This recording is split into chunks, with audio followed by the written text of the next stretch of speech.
자, 이번 시간은 주택법상 사업주체의 행비 제한에 관하여 학습할 수 있도록 준비를 합니다. 자, 설명을 좀 들으셔야 되겠죠? 사업주체 행위 제한이 무엇일까요?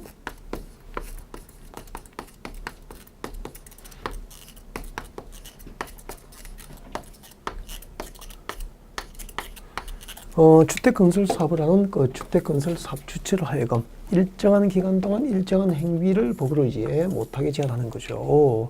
자, 예를 들면 이런 얘기입니다. 여러분, 여기, Y건설에서 500세대 아파트를 지을 거예요. 500세대 아파트를 짓는다고. 그러면은, 공동주택 30세대 이상을 건설하면은, 주택법상 사업계획서를 받아야 되잖아요. 그때 우리가 사업계획서를 받아서 주택건설 사업을 하는 Y건설을 무엇이라고 불러야 되죠? 그렇죠. 사업주체라고 부르잖아요. 그럼 이제 Y건설 사업주체는 이제 공동주택 30대 이상이니까 사업계획 승인권자로부터 주택건설 사업계획 승인을 받고 여기다가 이제 대지를 조성하고 아파트 주택건설을 하게 되죠. 네.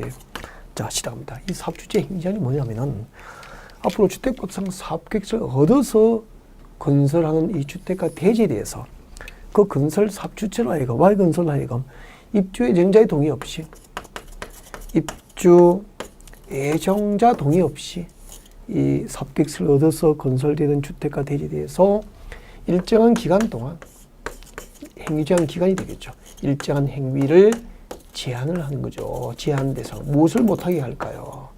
언제부터 언제까지 무엇을 못하게 할까요? 건설 사업주체로 하여금. 앞으로 주택법상 사업계획서를 얻어서 건설되는 그 주택가 대지에 대해서 자, 입지자 모집 공고 승인 신청 이후부터 입지자 모집 공고 승인 신청일 이거 외우셔야 되는데 입지자 모집 공고 승인 신청 이후부터 해당 주택에 대한 소유권 이전 등기를 신청할 수 있는 날, 소유권 이전 등기를 신청할 수 있는 날 이후 60일까지입니다. 이게 사업주체 행위 제한 기간이 돼요. 입지자 모집 공고 승인 신청 이후부터 당해 주택에 대한 소유권 이전 등기를 신청할 수 있는 날 이후 60일까지 기간. 이때 소유권 이전 등기를 신청할 수 있는 날이라 하면 입주 예정자, 사업주체가 입주 예정자에게 통보한 뭘 말하죠? 입주 가능 일자를 말합니다. 사업주체가 통보한 입주 가능일을 말하죠. 이렇게 입지자 모집 공고 승인 신청 이후부터 당해 주택에 대한 소유권 이전 등기를 신청할 수 있는 날 이후 60일까지. 사업주체는 이 사업계획서를 얻어서 건설되는 이 주택가 대지에 대해서 세 가지를 못해요. 첫 번째, 이 건설회사가 아파트를 짓다가 자금이 부족하면 이를 은행에 담보를 제공하고 대출을 받는 경우도 있겠죠. 이런 저당권, 그리고 담보물건, 저당권 등 담보물건을 설정할 수 없다는 거죠. 저당권 등 담보물건을 설정할 수 없다. 저당권이나 가등기 담보권이나 그죠? 이런 담보물건을 설정할 수 없다는 얘기고요. 두 번째는 사업계획서를 얻어서 건설하는 그 주택가 대지에 대해서 그 건설 사업주체가 저당권, 가등기 담보권 등 담보물건을 설정할 수 없고요. 또 두 번째는 사업계획서를 얻어서 건설되는 주택가 대지에 대해서 전세권이라든지 전세권, 지상권 특히 조심해야 됩니다. 등기되는 부동산 임차권, 등기되는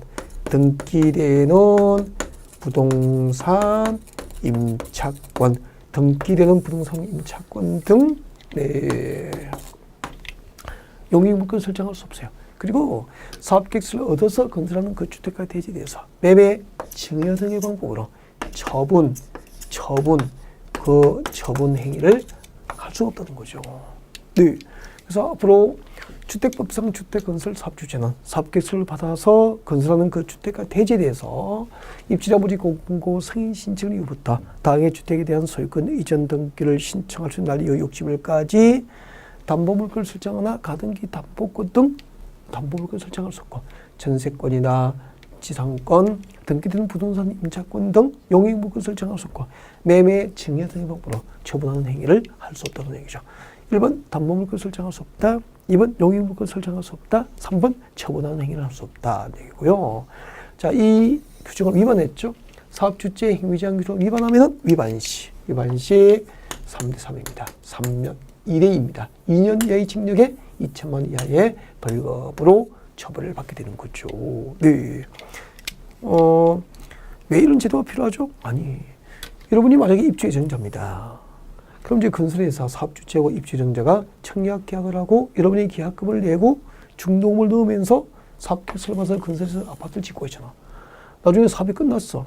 주택건설 사업이 끝나고 여러분이 잔금을 마치면은 이 대지와 근처의 소유권을 여러분 입주예정자에게 이전해 주잖아요. 그때 건설회사가 자금이 부족해서 은행에 담보를 제공하고 저당권 설정되는 시아파트 받으실 됩니까? 아니잖아요. 그래서 앞으로 주택법상 사업계획서를 얻어서 건설되는 주택가 대지는 일정한 기간 동안 저당권이라든지 가등기 납부권 등 설정할 수 없고 전세권, 지상권, 등기되는 부동산 임차권 설정할 수 없고 또 이것을 건설해서 처분하고 자금을 챙겨서 해외를 도피하는 처분 행위를 할 수 없도록 한 거죠. 네, 자 이해가 됐죠? 자, 그 다음에 이제 근데 이번에 예외가 있습니다. 자, 입주자의 동의 없이 저당권 등 설정이 허용되는 경우가 있습니다. 자, 뭐 입주자를 위해서 입주 예정자가 이제 그 주택 구입 자금 일부를 융자할 목적으로 할 경우에는 저당권 등이 허용돼야 되겠죠? 네, 이럴 경우는 허용합니다. 그래서 읽어보겠습니다. 1번. 당해 주택 입주자에게 주택 구입 자금 일부 융자를 하여 줄 목적으로 주택 도시기구나 은행법상 은행으로부터 주택 건설 자금의 융자를 받는 경우보다 그 주택 구입 자금의 일부 융자를 목적으로 주택 건설 자금 일부를 융자 받는 경우 가능하고요. 그다음에 두 번째. 주택의 입주자에게 주택 구입 자금 일부를 융자해 줄 목적으로 은행법상 은행 등으로부터 주택 구입 자금 일부, 입주자의 주택 구입 자금 일부를 융자받는 경우에도 허용이 됩니다. 그리고 사업주체 파산 또 합병, 분할, 등록말소, 영업정지 등 사유로 사업을 시행할 수 없게 되어서 사업 주체가 변경될 경우에도 네, 허용되는 경우가 있습니다. 네. 그리고 그 밑에 부기등기를 같이 봅니다. 자, 부기등기는 제3자 행위자인데 설명을 듣죠? 자, 이런 얘기입니다. 여러분, 부기등기 제3자 행위자이죠. 이때 제3자가 누구냐 하면은요, 이런 얘기예요. 여러분, 지금 주택법상 사업계획서를 얻어서 건설되는 이 주택과 대지에 대해서 청약계약의 당사자는 건설 사업주체하고 입주예정자가 청약계약을 하고 지금 아파트 짓고 있는 거잖아요. 근데 입주예정자도 아니고 건설 사업주체도 아닌 갑돌이는 제3자잖아. 그죠? 이 청약계약의 당사자가 아닌 제3자 갑돌이가 사업주체 건설회사에 채권이 있어. 돈 받기 위해서 채권을 확보하기 위해서 사업주체가 건설하는 이 주택과 대지를 압류, 가압류, 가처분 등의 목적물로 할 수도 있잖아요. 그러면 나중에 공사 끝나고 잔금을 마친 입주정자에게 소송 압류, 가압류 등이 되어 있으면 소유권을 무사하게 이전을 못하는 문제가 생기잖아요. 그래서 앞으로 주택법상 사업계획서를 얻어서 건설되는 주택과 대지에 대해서 그 건설 사업주체로 하여금 다음과 같이 부기등기를 하게 된 거죠. 이 사업계획서를 얻어서 건설하는 이 주택과 대지는 압류, 가압류, 가처분 등의 목적물이 될 수 없는 재산임을 소유권 등기에다가 부기등기를 하게 한 거죠. 해보면은 그 부기등기 외에 압류, 가압류, 가처분 등의 목적물을 하더라도 부기등기 외의 법률행위는 무효로 한다라고 규정함으로써 네, 부기등기 외에는 사업계획서를 얻어서 건설하는 그 주택과 대지가 건설 사업주나 입주예정자가 아닌 제3자에 의해서 압류 등을 당하지 않도록 부기등기 의무를 만들게 된 거죠. 그래서 결국 부기등기 사업주체에게 부기등기 의무를 부여한 것은 입주예정자나 사업주체가 아닌 제3자에 의한 압류 등을 막기 위한 행위이기 때문에 제도이기 때문에 이것을 부기등기를 제3자의 행위자이라고 이름을 붙이는 거죠. 네.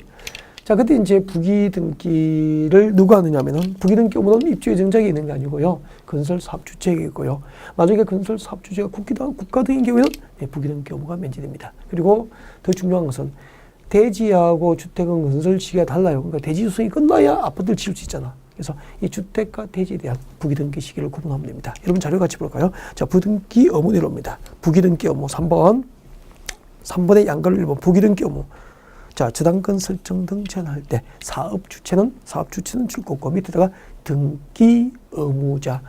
부기등기 의무는 입주예정자에게 있습니까? 사업주체입니까? 사업주체에게 있죠. 자, 저당권 설정 등 제한할 때 사업주체는 해당 주택 또는 대지가 입주예정자의 동의 없이 양도하거나 지하물건을 설정하거나 압류, 가압류, 가처분 등의 목적물이 될 수 없는 재산임을 소유권 등기에 부기등기해야 됩니다. 다만 사업주체가 국가, 지자체, 주택공사 등 공공사업주체인 경우에는 부기등기 의무가 면제됩니다. 네, 그리고 부기등기 시기 중요하다고 했죠. 자, 부기등기는 미칠 것이죠. 주택건설 대지에 대하여는 줄 것이고, 대지 동그라미. 대지는 언제 하느냐면은 입주자 모집 공고 승인 신청과 동시합니다. 미칠 것이죠. 입주자 모집 공고 승인 신청과 동시하게 되고요.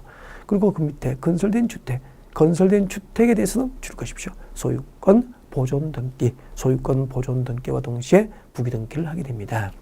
3번 부기등기의 효력입니다. 자, 부기등기 이후에 해당 주택과 대지를 양수하거나 제한 물건을 설정받는 경우 등 압류, 감류, 가처분 등의 목적물을 할 경우 그 효력은 무효로 합니다.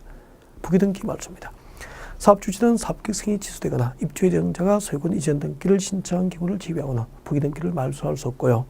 다만 소유권 이전 등기를 신청하신 날부터 60일이 지나면은 부기등기 말소는 허용이 됩니다.